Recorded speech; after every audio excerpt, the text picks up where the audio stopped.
Baka bumahuli tayo sa misa. Ay, oo nga pala. Sandali, naaaliw ako dito sa mga lumang litrato mo, oh. Halika, bilis. Dali. Tignan mo to. Tignan mo. Ayan. Ang bata tignan ko pa mo, nung bata ka pa niyan. At ito, tignan mo na, itago ko pa yung litrato nating dalawa nung bata ka pa. Oh. Ay, oo nga po. Ito yung unang araw na dinala kita dito.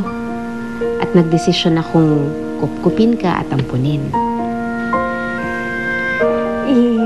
Nay, pwede po bang akin na lang po to? Kasi po, gusto ko po sana bilhin ng magandang picture frame. Para po parati ko pong maalala na napakaswerte ko po.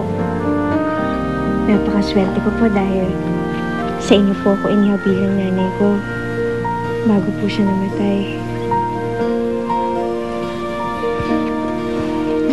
Sige, anak.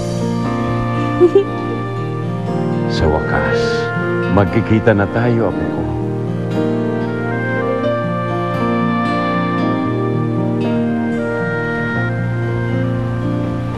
Sir, andito na po si attorney. 장희정, 안녕하세요. Totoo bang hawak na ninyo ang eksaktong address kung nasaan ang apo ko?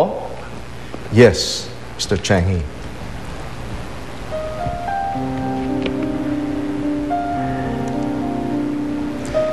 Pero kailangan pa rin pong i-verify kung talagang nariyan pa rin siya sa lugar na yan, ang hinahanap ng apo.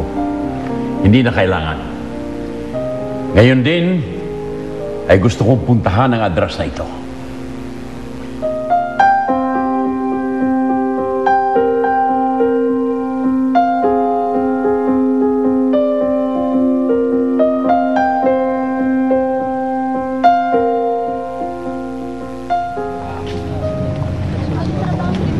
Bakit, anak? Ho, naalala ko lang ho ang lolo ko, inay. Ngayon, malinaw na ho sa akin ang lahat.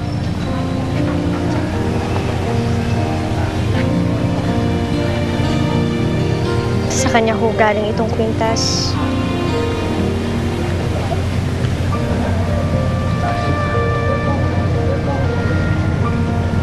Bakit kaya nawalay kami ng nanay ko sa kanya?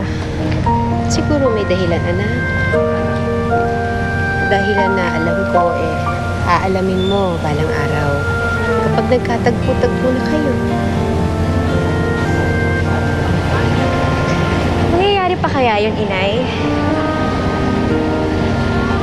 Mahanap ko pa kaya sila? Kasi wala po talaga akong alam tungkol sa kanila. Ni pangalan, ni kahit anong alaala na pwede kong maging basehan sa paghahanap sa kanila. Basta, anak, huwag lang tayong titigil sa pagdarasal. Alam ko, dadating din ang araw, lahat ng kahilingan natin, ibibigay din yan ng Panginoon. Malay mo, baka sila naman na naghahanap sa'yo ngayon. Melchor, malapit na ba tayo? Sir, malapit-lapit na po.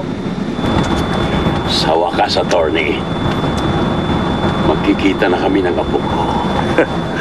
정말로 잘 노래요. Come on.